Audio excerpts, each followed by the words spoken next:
नमस्कार, RN TV national में आपका स्वागत है और मैं हूं आपके साथ सुमन पाल। बुलेटिन की शुरुआत करते हैं बड़ी खबर के साथ, जहां पर पीएम मोदी ने बजट के लिए वित्त मंत्री निर्मला सीतारमण को बधाई दी है। उन्होंने कहा कि ये बजट वर्तमान के सपनों को साकार करता है। ये बजट ऐतिहासिक है। आज भारत रिफॉर्म एक्सप्रेस पर सवार है और पीएम नरेंद्र मोदी ने कहा कि ये बजट विकसित भारत 2047 के विजन की उड़ान के लिए एक मजबूत नींव है। ये बजट ही रिफॉर्म एक्सप्रेस को नई ऊर्जा और इसके साथ ही गति देगा और जिस पर आज भारत चल रहा है। ये जबरदस्त रिफॉर्म भारत के साहसी टैलेंटेड युवाओं को खुला आसमान देंगे और पीएम नरेंद्र मोदी ने कहा कि ये एक ऐसा अनोखा बजट है जिसका फोकस बताया जा रहा है कि फिस्कल और डेफिसिट को ही कम करने और महंगाई को कंट्रोल में लाने पर है और इसके साथ ही बजट में ही हाई कैपेक्स और हाई ग्रोथ को कॉम्प्लिकेशन और इसके साथ ही आगे उन्होंने क्या कुछ कहा है, चलिए आपको सुनाते हैं। एक ट्रस्टेड डेमोक्रेटिक पार्टनर और ट्रस्टेड क्वालिटी सप्लायर के रूप में भारत की भूमिका लगातार बढ़ रही है। हाल में जो बड़ी बड़ी ट्रेड डील्स भारत ने की है, मदर ऑफ ऑल डील्स, उसका मैक्सिमम बेनिफिट भारत के युवाओं को मिले, भारत के लघु और मध्यम उद्योग वालों को मिले। इस दिशा में बजट में बड़े बड़े कदम उठाए गए हैं। साथियों, इस बजट में मेक इन इंडिया और आत्मनिर्भर भारत अभियान को नई रफ्तार के लिए महत्वाकांक्षी रोड मैप प्रस्तुत किया गया है। इस बजट में नई उभरती इंडस्ट्रीज यानी सनराइज सेक्टर्स को जिस मजबूती के साथ समर्थन दिया गया है, वह अभूतपूर्व है। बजट में इंफ्रास्ट्रक्चर को मजबूत करने के लिए कई बड़े कदम उठाए गए हैं। डेडिकेटेड फ्रेट कॉरिडोर, देश भर में वाटरवेज का विस्तार, high speed rail corridor, tier 2 और टियर 3 शहरों के विकास पर विशेष ध्यान और शहरों को मजबूत आर्थिक आधार देने के लिए म्युनिसिपल बॉन्ड्स को बढ़ावा। ये सारे कदम विकसित भारत की यात्रा की गति को और तेज करेंगे। ये बजट भारत की वैश्विक भूमिका को नए सिरे से सशक्त करता है। भारत के 140 करोड़ नागरिक फास्टेस्ट ग्रोइंग इकोनॉमी बनकर ही संतुष्ट नहीं है। हम जल्द से जल्द दुनिया की तीसरी सबसे बड़ी अर्थव्यवस्था बनना चाहते हैं। ये करोड़ों देशवासियों का संकल्प है। दुनिया के एक ट्रस्टेड डेमोक्रेटिक पार्टनर और ट्रस्टेड क्वालिटी सप्लायर के रूप में भारत की भूमिका लगातार बढ़ रही है। हाल में जो बड़ी बड़ी ट्रेड डील्स भारत ने की है, मदर ऑफ ऑल डील्स, उसका मैक्सिमम बेनिफिट भारत के युवाओं को मिले, भारत के लघु और मध्यम उद्योग वालों को मिले। इस दिशा में बजट में बड़े बड़े कदम उठाए गए हैं। साथियों, वर्तमान के सपनों को साकार करता है और भारत के उज्जवल भविष्य की नींव को सशक्त करता है। ये बजट 2047 के विकसित भारत की हमारी ऊंची उड़ान का मजबूत आधार है। साथियों, आज भारत जिस रिफॉर्म एक्सप्रेस पर सवार है, इस बजट से उसे नई ऊर्जा, नई गति मिलेगी। जो पाथ ब्रेकिंग रिफॉर्म्स किए गए हैं, वो एस्पिरेशन से भरे हुए भारत के साहसिक, टैलेंटेड युवाओं को उड़ने के लिए खुला आसमान देते हैं। ये बजट ट्रस्ट बेस्ड गवर्नेंस और ह्यूमन सेंट्रिक अर्थरचना के विजन को साकार करता है। एक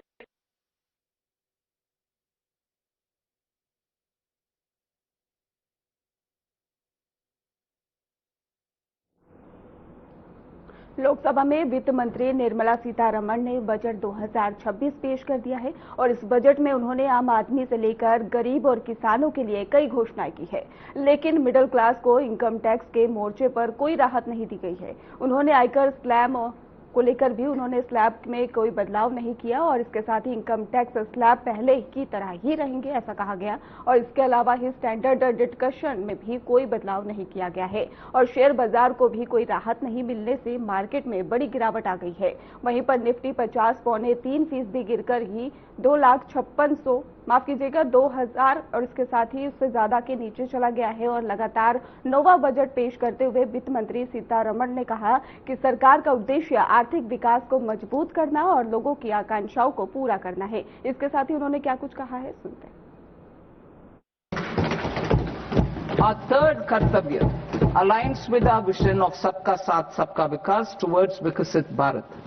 This requires targeted efforts for 1. Increasing farmer incomes through productivity enhancement and entrepreneurship, with special attention to small and marginal farmers. B. Empowering Divyangjan through access to livelihood opportunities, training and high quality assistive devices. C. Empowering the vulnerable to access mental health and trauma care. D. Focus on the Purvodaya states and the Northeast region to accelerate development and employment opportunities. Fisheries. We will undertake initiatives for integrated development of 500 reservoirs and Amrit Sarovars. 2. Strengthen the fisheries value chain in coastal areas and enable market linkages involving startups and women-led groups together with fish farmer producer organizations. Animal husbandry. To provide quality employment opportunities in rural and peri-urban areas, we will support the animal husbandry sector in entrepreneurship development through a credit-linked subsidy program, B. Scaling up and modernization of livestock enterprises, C. Enhanced creation of livestock, dairy and poultry enhance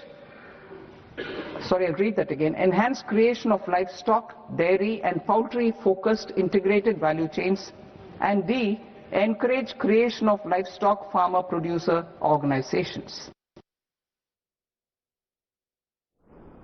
अमेरिकी राष्ट्रपति Donald Trump ने तेल खरीदने को लेकर फिर से एक बार नया बयान दे दिया है। अमेरिकी राष्ट्रपति डोनाल्ड ट्रंप ने कहा कि चीन का ही वेनेजुएला का तेल खरीदने के लिए स्वागत है और भारत ने पहले ही तेल खरीदने के लिए एक डील कर ली है। और एयरफोर्स वन में ही पत्रकारों से बात करते हुए उन्होंने कहा कि चीन का स्वागत है और वो आए और तेल पर ही एक शानदार डील करे। हमने पहले ही एक डील कर ली है और भारत आ रहा है और वे ईरान से ही खरीदने की बजाय वेनेजुएला से तेल खरीदेंगे। तो वहीं पर हमने पहले ही डील का ही कॉन्सेप्ट बना लिया है। उन्होंने आगे ये भी कहा कि हमने पहले ही एक डील कर ली है, भारत आ रहा है और वे ईरान से खरीदने की बजाय वेनेजुएला से तेल खरीदेंगे और हमने पहले ही एक डील कर ली है, भारत आ रहा है और वे इसके साथ ही उन्होंने और भी कई बातें कही हैं।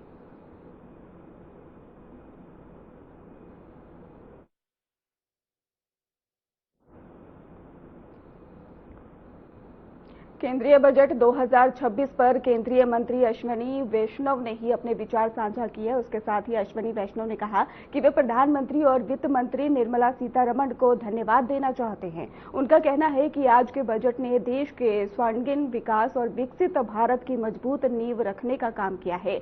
उन्होंने बजट के प्रमुख पहलुओं का भी उल्लेख किया। केंद्रीय मंत्री अश्विनी वैष्णव ने कहा कि ये बजट सिर्फ वित्तीय दस्तावेज नहीं बल्कि भविष्य की योजनाओं और देश की प्रगति का डोर मैप है।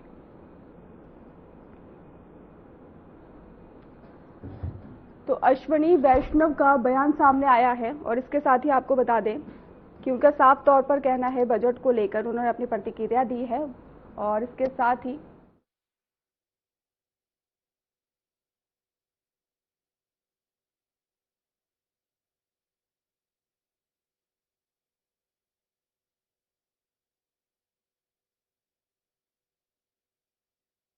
वैष्णव ने कहा कि वे प्रधानमंत्री और वित्त मंत्री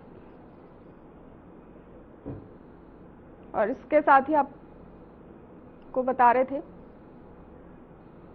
चलिए रुक करते अगली खबर की ओर। देश की अर्थव्यवस्था की दिशा तय करने वाला केंद्रीय बजट 2026 आज संसद में पेश किया गया है। केंद्रीय वित्त मंत्री निर्मला सीतारमण ने संसद में बजट प्रस्तुत किया और जिसे लेकर पूरे देश में खास उत्साह भी देखा गया है। और दिल्ली में ही मुख्यमंत्री रेखा गुप्ता संसद भवन से सीधे बजट भाषण को सुनती नजर आई और उनके साथ राज्य सरकार के वरिष्ठ अधिकारी भी मौजूद रहे। बजट में ही दिल्ली के विकास, इंफ्रास्ट्रक्चर और सामाजिक योजनाओं को लेकर किए गए प्रावधानों पर विशेष नजर रखी जा रही है। वहीं पर राजस्थान में मुख्यमंत्री भजन लाल शर्मा और इसके साथ ही जयपुर में मौजूद मुख्यमंत्री आवास पर अपने मंत्रिमंडल सहयोगियों के साथ बजट प्रस्तुति पर लाइव देखते हुए भी दिखाई दिए। राज्य के लिए मिलने वाली योजनाओं और आर्थिक पैकेज को लेकर सरकार सक्रिय रूप से समीक्षा कर रही है। हरियाणा के पंचकूला में मौजूद पंचकमल भवन में मुख्यमंत्री नायब सिंह सैनी अधिकारियों के साथ बजट भाषण सुनते नजर आए और खास तौर पर किसानों, युवाओं, औद्योगिक विकास से जुड़े ऐलानों का भी हरियाणा सरकार की पैनी नजर बनी हुई है। संत रविदास जी की शिक्षाओं का समर्पण किया है और पूरे देश में आज उनकी जयंती को विशेष रूप से सामाजिक और सांस्कृतिक कार्यक्रमों के माध्यम से याद किया जा रहा है।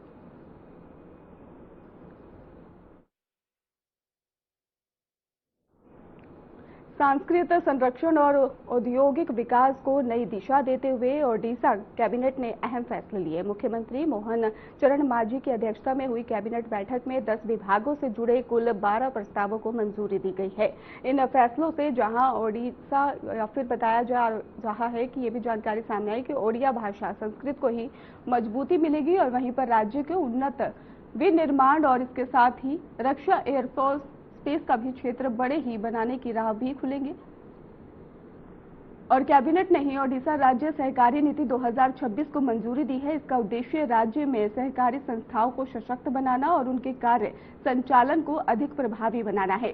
वहीं पर जल संसाधन विभाग के लिए ही 362 करोड़ रुपए की भी यहाँ पर राशि स्वीकृत की गई है और इस राशि से जल प्रबंधन और सिंचाई व्यवस्था को मजबूत करने के लिए एक डायवर्जन प्रणाली विकसित की जाएगी।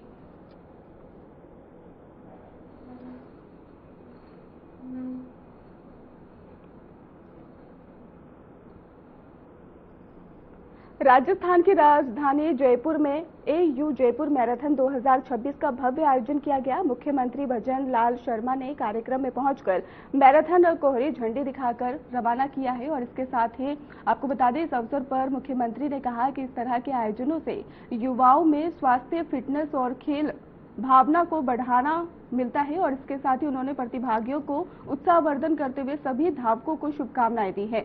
मैराथन में बड़ी संख्या में देश प्रदेश से आए धावकों ने ही भाग लिया और आयोजन को लेकर शहर में उत्साह का माहौल रहा।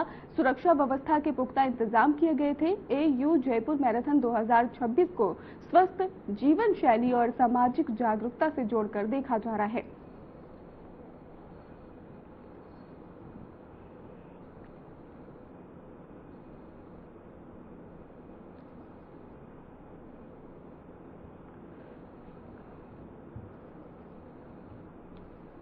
केंद्रीय मंत्री शिवराज सिंह चौहान ने केंद्रीय बजट 2026 को ऐतिहासिक और अभूतपूर्व बताते हुए कहा कि यह बजट विकसित भारत के निर्माण की नींव डालने वाला है। उनका कहना है कि यह बजट 2047 के आत्मनिर्भर भारत के लिए मजबूत आधार तैयार करता है और इसमें सुधार पर विशेष जोर दिया गया है। शिवराज सिंह चौहान ने कहा कि इस बजट में गांव, गरीब, किसान, युवा और महिला सभी वर्गों की चिंता को ध्यान में रखा गया है और यह बजट देश के आर्थिक विकास, सामाजिक समृद्धि और अवसरों के सृजन का मार्गदर्शक है।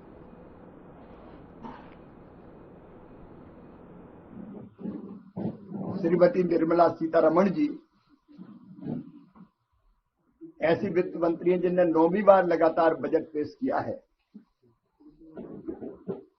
और एक महिला वित्त मंत्री जिन्होंने लगातार 9वीं बार बजट पेश किया है। ये अपने आप में हमारे लिए गर्व का विषय है। आज का बजट ऐतिहासिक है, अभूतपूर्व है। ये बजट विकसित भारत के निर्माण का बजट है। ये बजट 2047 तक आत्मनिर्भर भारत के निर्माण के लिए मजबूत नींव डालने वाला बजट है, जिसमें रिफॉर्म्स पर जोर दिया गया है। कृषि और ग्रामीण विकास की दृष्टि से हम देखें तो बजट में गांव, गरीब, किसान, युवा और महिला सबकी चिंता की गई है। अगर आप ग्रामीण विकास विभाग के बजट को ही देखें तो 21% की उसमें वृद्धि हुई है। मुझे बताती हूं खुशी है कि ग्रामीण विकास का कुल बजट है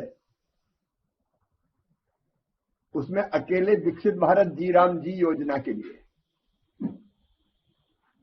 55,600 करोड़ रुपए से ज्यादा का प्रावधान किया गया है।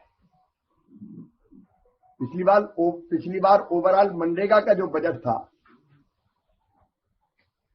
वो 86,000 करोड़ था। अब अकेले केंद्र का हिस्सा है 95,600 करोड़ रुपए से ज्यादा। इसमें राज्यों का अगर हम मिलाएंगे तो ये 1,51,000 करोड़ से ज्यादा हो जाएगा, जो अपने आप में ऐतिहासिक और अभूतपूर्व है। लेकिन एक बात और बताते हुए मुझे प्रसन्नता है कि 16th फाइनेंस कमीशन ने अभी जो फैसला किया है उसके हिसाब से पंचायतों को सीधे 55,900 करोड़ रुपए से ज्यादा की राशि और सीधे जाएगी। तो विकसित भारत जी राम जी का 1,51,000 करोड़, 55,909 करोड़ सीधे फाइनेंस कमीशन की रिकमेंडेशन के आधार पर। पहले अगर 5 साल में हम देखें तो कुल मिला के 2,36,000 करोड़ रुपया पंचायतों को सीधे मिला था और अब ये 4 लाख करोड़ 4,35,000 करोड़ रुपया हो गया है, जस्ट डबल हो गया है। मैं मानता हूं कि ग्राम के विकास में, विकसित भारत के लिए विकसित गांव के निर्माण में ये बजट ऐसा काम करेगा कि जो कल्पना भी नहीं होगी लोगों की। फाइनेंस कमीशन की और विकसित भारत जी राम जी की दोनों की धनराशि मिला के एक विकसित ग्राम, स्वावलंबी ग्राम, रोजगार युक्त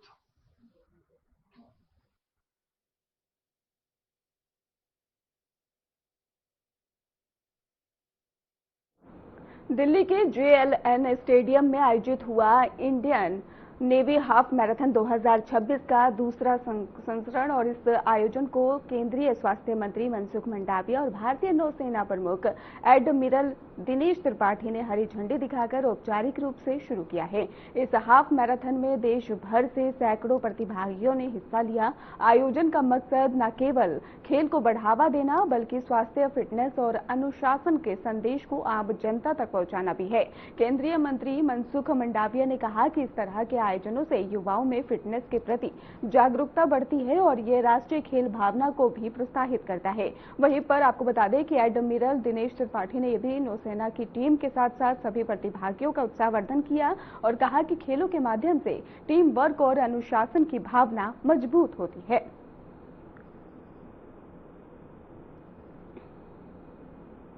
केंद्रीय कैबिनेट से मंजूरी मिलने के बाद आम बजट 2026 संसद में पेश किया गया। बजट को लेकर राजनीतिक गलियारों का माहौल भी गर्म है। बड़े बड़े नेता और अपनी प्रतिक्रिया देते नजर आए और ऐसे में ही सबसे तीखी प्रतिक्रिया समाजवादी पार्टी की ओर से सामने आई। पार्टी प्रमुख अखिलेश यादव ने सरकार पर सीधा हमला बोला।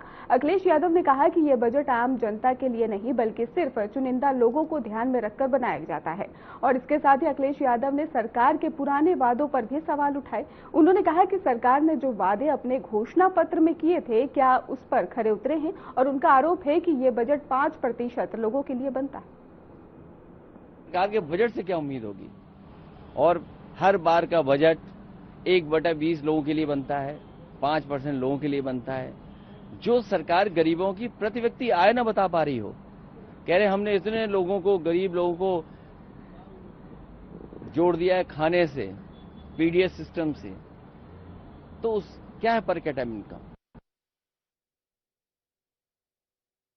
भारतीय क्रिकेट टीम के हेड कोच गौतम गंभीर दिल्ली पहुंचे और टीम इंडिया ने कल रात को ही तिरुवनंतपुरम में ही आखिरी मैच में न्यूजीलैंड को 46 रनों से हराकर T20 सीरीज 4-1 से जीत ली है। और खास बात ये मानी जा रही है कि इस सीरीज में ही टीम इंडिया की बल्लेबाजी और गेंदबाजी दोनों ही शानदार रही।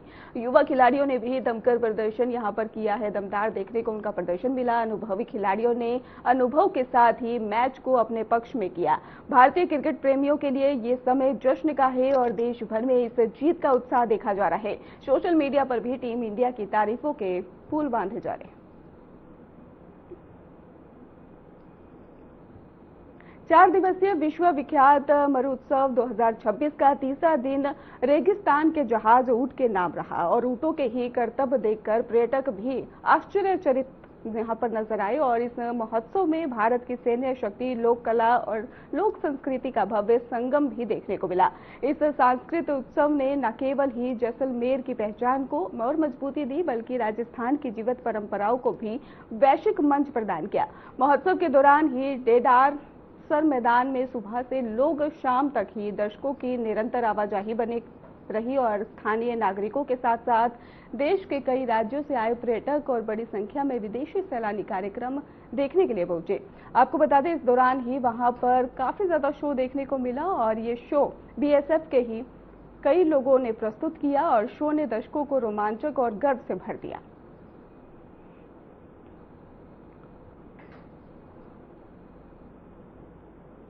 ओडिशा से एक अनोखी और आकर्षक खबर सामने आई। विश्व प्रसिद्ध रेत कलाकार सुदर्शन पटनायक केंद्रीय बजट 2026 की प्रस्तुति का स्वागत करते हुए अपनी कला का अद्भुत नमूना पेश किया।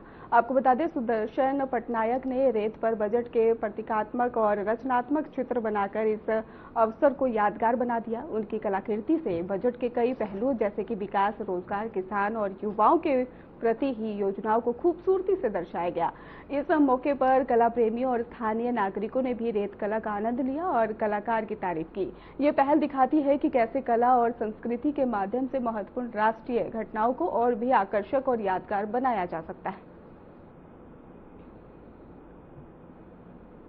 उत्तर प्रदेश और उत्तराखंड में माघ पूर्णिमा के अवसर पर श्रद्धालु ने गंगा, सरयू और संगम में पवित्र स्नान कर धर्म की परंपरा का पालन किया। वाराणसी में भी श्रद्धालु गंगा नदी में स्नान और पूजा अर्चना में जुटे रहे, जबकि अयोध्या में भक्त सरयू नदी में डुबकी लगाकर अपनी मनोकामनाओं की पूर्ति करते नजर आए हैं। प्रयागराज संगम पर श्रद्धालुओं की भारी भीड़ देखने को मिली। यहां लोग गंगा, यमुना और सरस्वती के पवित्र संगम में स्नान कर पुण्य अर्जित करते नजर आए। हरिद्वार की बात करें, वहां पर माघ पूर्णिमा पर श्रद्धालु की पौड़ी पर ही यहां पर स्नान करते हुए नजर आए और माघ पूर्णिमा को लेकर ही यह पर्व धार्मिक आस्था और पुण्य प्राप्ति का ही महत्वपूर्ण अवसर माना जाता है, जिसे लोग हर वर्ष बड़े उत्साह और श्रद्धा के साथ मनाते हैं। तो तस्वीरें आपको दिखा रहे हैं अयोध्या से, वाराणसी से और इसके साथ ही प्रयागराज से, हरिद्वार से, जहां पर तस्वीरें आप देखिए किस तरीके से श्रद्धालु पुण्य अर्जित करते नजर आ रहे हैं। हरियाणा के करनाल शहर के कई हिस्सों में बारिश के साथ ओलावृष्टि हुई और जिससे शहर के कई इलाकों में हलचल और हल्की सी फसल प्रभावित होने की भी आशंका बनी है। मौसम विभाग ने लोगों से सावधानी बरतने की अपील की है। अयोध्या, उत्तर प्रदेश में भारी ठंड और कोहरे के बावजूद राम मंदिर में ही बड़ी संख्या में श्रद्धालु दर्शन के लिए पहुंचे। स्थानीय प्रशासन ने श्रद्धालुओं की सुविधा और सुरक्षा के पुख्ता इंतजाम किए। नई दिल्ली में भी मौसम ने करवट ली है और शहर के कई हिस्सों में घना कोहरा छा गया, जिससे दृश्यता प्रभावित हुई। यातायात प्रभावित होने के चलते ही प्रशासन ने लोगों को सुरक्षित ड्राइविंग और सावधानी बरतने की सलाह दी है। मौसम विभाग ने अगले कुछ दिनों में भारत में ठंड और कोहरे की संभावना जताई है। फिलहाल खास बुलेटिन में बस इतना ही। आप देखते रहिए RNTV नेशनल।